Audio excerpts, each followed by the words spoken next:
épanouissement parce que le hara va permettre d'incarner les choses. Donc je vais développer dans le sens où on l'appelle également le chaudron magique. C'est un centre qui a pour moi vraiment une énergie très feu et du coup il va permettre d'incarner parce que le hara c'est pas juste un point. Ça comprend le kikai, ça comprend les reins, ça comprend les jambes et le centre des pieds. Donc on voit bien que c'est tout le bas du corps. Et ce qu'on s'aperçoit aujourd'hui, c'est que beaucoup de gens sont très dans la tête. Hein. C'est un peu, on va dire, ce qu'on retrouve dans notre pays. Donc on est beaucoup dans la tête et on va dire, c'est comme si on était un peu coupé en deux et on oublie tout le bas. Et en fait, quand on a un projet, quand on veut créer, si on ne crée que en haut, on a du mal à l'incarner vraiment dans notre vie. Alors que si on descend la pinéale, on crée dans l'espace du cœur et que de cet espace du cœur, on va le descendre dans notre hara, c'est-à-dire qu'on met en action. Parce que les jambes, c'est ce qui va permettre d'avancer. Donc tout ce bas du corps, c'est important de s'en occuper parce que c'est aussi là que ça permet d'incarner les choses. Une maman, pour avoir un bébé, elle va l'incarner dans son ventre. Donc c'est tous ces projets qu'on va aussi incarner et faire descendre dans ce centre-là pour vraiment avancer dans notre vie. Donc on est aussi sur ce centre d'enracinement. C'est vraiment une puissance très importante parce que tout se situe, on va dire, une base dans notre bassin. Donc si on est dans la langue des oiseaux, moi j'aime bien jouer avec ce mot-là, il y a le bassin physique mais le bassin. Donc on va s'en occuper, on va mettre en mouvement dans ce ventre où il y a un autre positionnement du bassin qui va se mettre en place. Ça fait vraiment une danse d'ailleurs quand on active ce centre-là.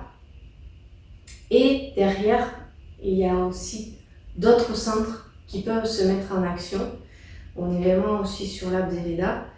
Et moi je trouve qu'il y a vraiment des grandes transformations quand on prend conscience de ce centre-là.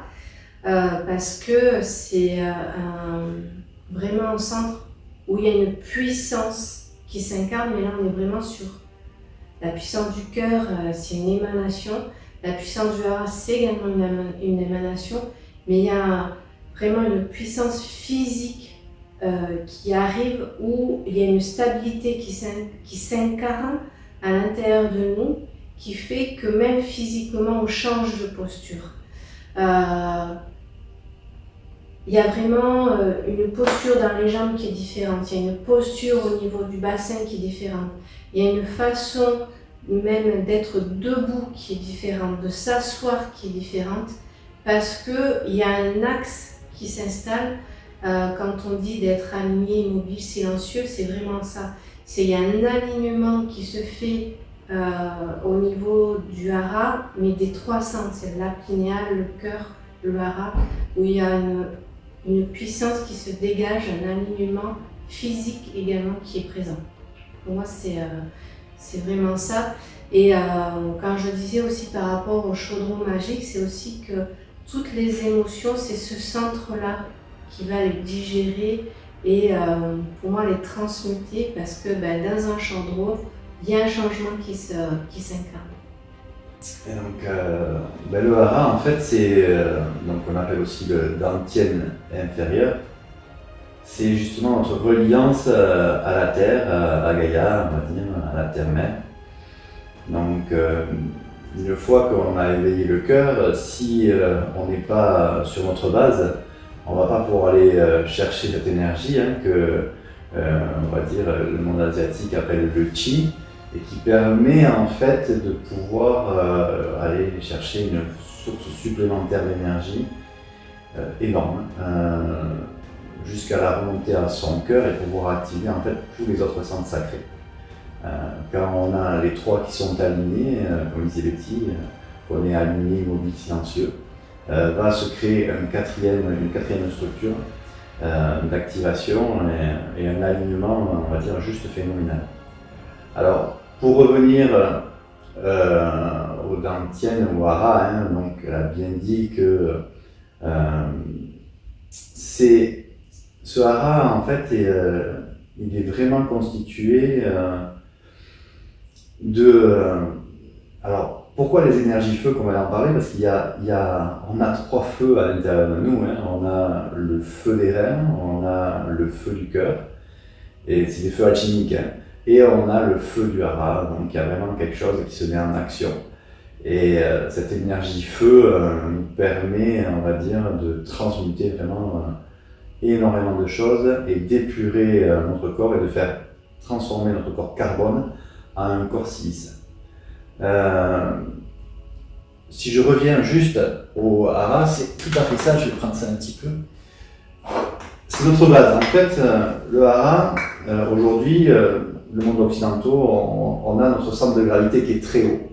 Et exactement, en fait, un petit peu, là, si je prends cet œuf, et à sa base, on est à ça dessus. Donc, on n'est pas branché comme un téléphone sur sa recharge. Et de descendre dans son Hara, hein, on va dire, c'est vraiment ça le terme, on descend dans son Hara, on crée cette connectivité-là, cette syntonisation qui permet en fait d'avoir cette fameuse prise de terre, parce que si on n'a pas d'électricité, nos circuits, on va dire, tournent en boucle, alors que là, on va avoir cette verticalité à une puissance où justement les énergies de la Terre vont pouvoir aller chercher les énergies du ciel et de la source de façon extrêmement puissante. Donc de descendre dans son Hara nous permet d'avoir cet alignement qui est pour moi primordial. Quand on le retrouve dans les arts martiaux, hein, dans tous les arts martiaux de Chine, du Japon, dans tout le monde zen, où justement cette connectivité permet au chi, on va dire, de la terre de nous envahir, et il part des pieds, il revient dans les jambes, dans nos reins, nos surrénales, et jusque dans notre kikai. Hein, les surrénales qui ont vraiment un jeu très important à jouer, puisque c'est eux qui libèrent le cortisol et l'adrénaline, qui vont aller par le parasympathique justement activer les amygdales qu'on a dans le cerveau, et on va dire, mais des fois nous mettre en mode danger, en mode éveil, mais aussi une fois que c'est vraiment aligné, amener ce sentiment de sécurité, de stabilité qu'on recherche tous aujourd'hui dans notre société et qu'on n'a pas. Donc la descente du Hara nous permet d'être en sécurité et stable, ce qui est aujourd'hui, on va dire, pour moi primordial. Et aujourd'hui dans nos séminaires, en fait, c'était le 3e centre qu'on a activé. Et on l'a mis. La descente du Hara n'est pas facile. Donc une fois qu'on a l'ouverture du cœur est faite, ou la pinéale, on va dire que vraiment ce qu'on appelle la couronne est éclairée, il y a une facilité dans cette de descendre, et on se sent vraiment sentir pousser, on va dire, des racines. Il faut voir aussi que dans cette fameuse zone, c'est là où est niché notre Kundalini, hein, ce serpent enroulé à la base de notre colonne vertébrale, et qui permet en fait après d'aller chercher cette puissance. Quand on est prêt, on a ce qu'on appelle descente de Kundalini. Parce que en fait dans les Védas, le texte, l'arbre est inversé, les racines sont au niveau du cerveau, et on va dire l'arbre, les branches sont au niveau du Hara. Et quand on est prêt, en fait, et quand le chi nous traverse, et bien cette montée, on va dire, c'est un retour à la maison, juste dans notre médula, qui permet après d'avoir d'autres accès et d'autres éveils de conscience et d'autres, je dirais, potentiels. Notre conscience s'éveille et nous n'avons plus du tout le même rapport. Pour cela, en fait, ce n'est possible que si on a eu cette descente dans l'Hara. Voilà, et pour moi aujourd'hui, c'est autant primordial d'être dans son cœur que d'avoir cette connexion. Voilà. Beaucoup de gens en fait qui sont dans le spirituel ou qui sont, on va dire, dans la recherche de soi, ont ce centre qui n'est pas connecté. Je retrouve à peu près à 80% des gens aujourd'hui qui n'ont pas du tout ce centre connecté.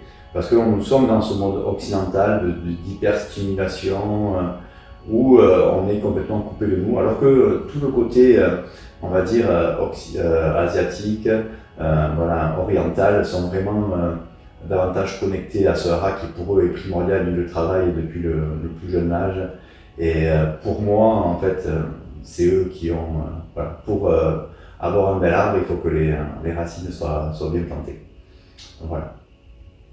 Ce qui est intéressant, c'est qu'en fait, ce qui est important de voir, c'est que le fait d'être dans le hara enlève l'agitation. C'est-à-dire qu'on est dans une société aujourd'hui où on est hyper stimulé et on est tout le temps dans notre tête. Et ça permet aussi de redescendre ce centre de gravité et d'amener une sécurité. Et en fait, pour moi, la sécurité, c'est vraiment essentiel parce qu'aujourd'hui, on est stimulé au niveau de la sécurité, mais c'est une sécurité qui est extérieure à nous. C'est-à-dire qu'on va nous proposer des alarmes au niveau santé, d'autres solutions. Mais en fait, c'est des sources de solutions illusoires parce qu'elles sont extérieures à nous. Et aujourd'hui, pour moi, la sécurité, elle doit passer à l'intérieur de nous, c'est-à-dire de revenir en nous pour voir que si on est bien, si on se pose les bonnes questions, il y a un autre système de sécurité qui va se mettre en place et c'est le nôtre. Ça ne va pas être l'extérieur. Si on est en sécurité à l'intérieur de nous, on peut habiter n'importe où, faire ce qu'on veut. Il y a pour moi, j'allais dire zénitude, mais c'est vraiment un apaisement. On est chez nous, on est à l'intérieur de nous. Et du coup, en fait, toute l'agitation qu'il va avoir à l'extérieur, il y a une indifférence, mais c'est une bonne indifférence. C'est-à-dire qu'on ne va pas être perturbé par les autres ou par ce qui se passe autour de nous. Et c'est vrai que dans tout ce qui est les pays asiatiques, ils ont cette culture-là de toujours revenir à la source. Et la source, c'est nous, c'est pas les autres, ni ce qui se passe à l'extérieur.